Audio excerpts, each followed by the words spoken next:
Okay, so far we've talked about how power allows us to usurp another's will. We've talked about how reinforcement, punishment, formal expertise, and referent authority are the sources of power.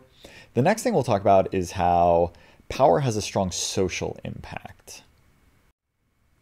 Human beings are social animals. We love to think of ourselves as like individualistic and willful, especially here in the United States.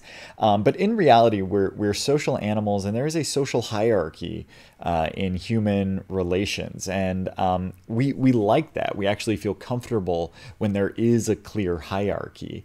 We like knowing if someone has more or less authority than us. Most of conflict arises where there is no clear authority and people are kind of vying for status.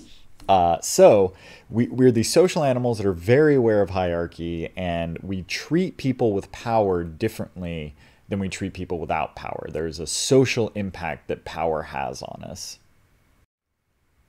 One example of this is that we give powerful people more personal space.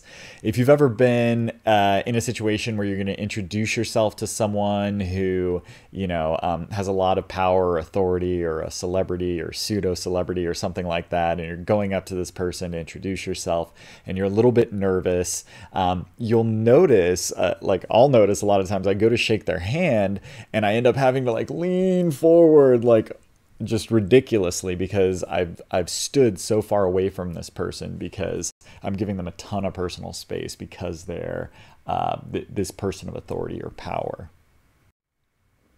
We also make less eye contact with powerful people. Eye contact can be seen as aggressive or assertive, and so we tend to make less eye contact with powerful people. Now, interestingly, we actually tend to look at the faces of powerful people more than less powerful people, because we're interested in how they're feeling, how they're reacting to something, because they have power. We want to be aware of that.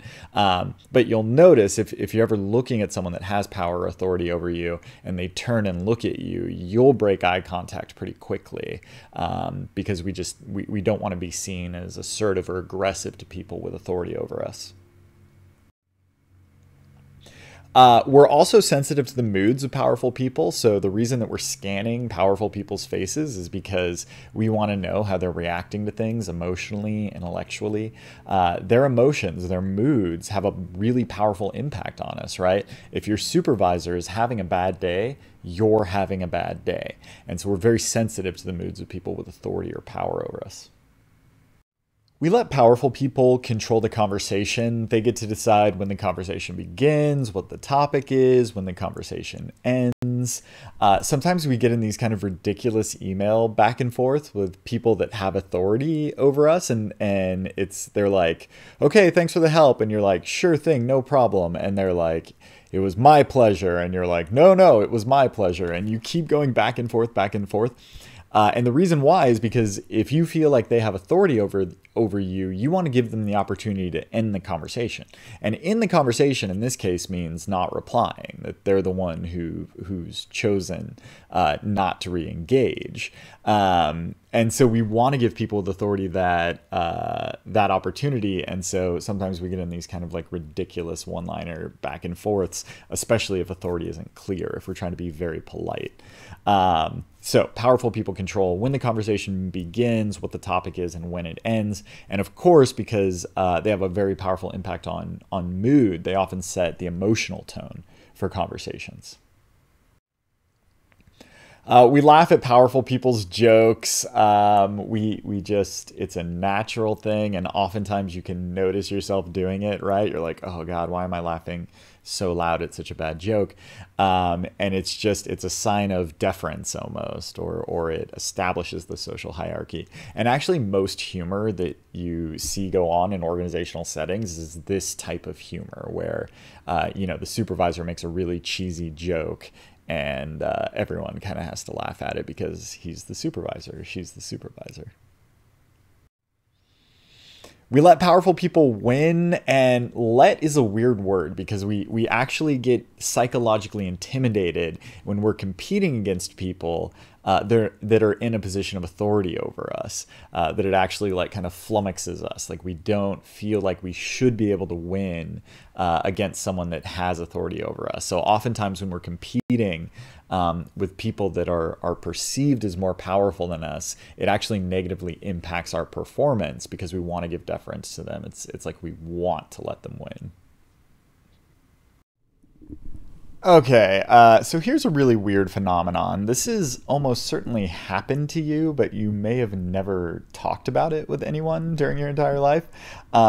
Intrusive thoughts. Intrusive thoughts are powerful, unwanted thoughts that are often really negative or disgusting or shocking in some way.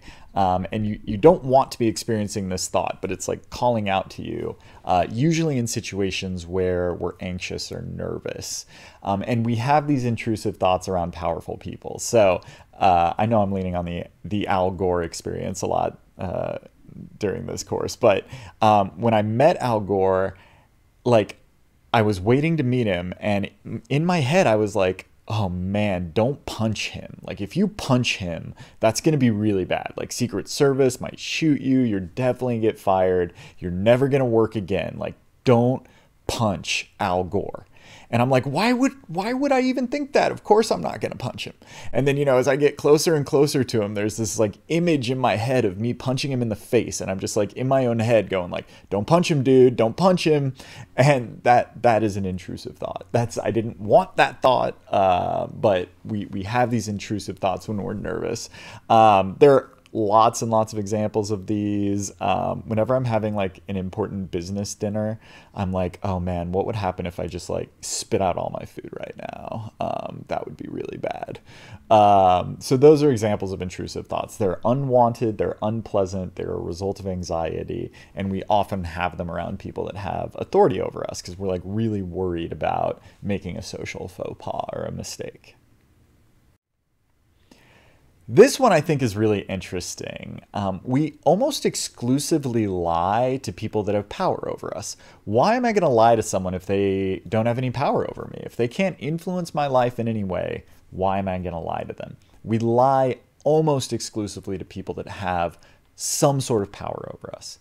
And so notice yourself lying, and who do you lie to and why? What power do they have over you that causes you to lie to them?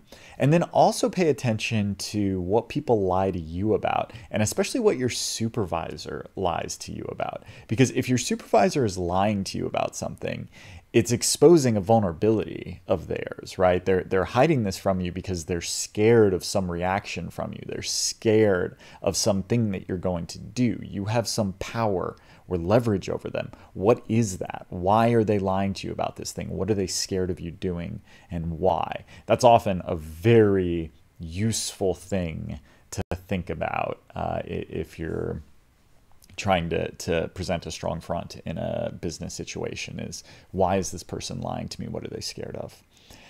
So we lie to powerful people.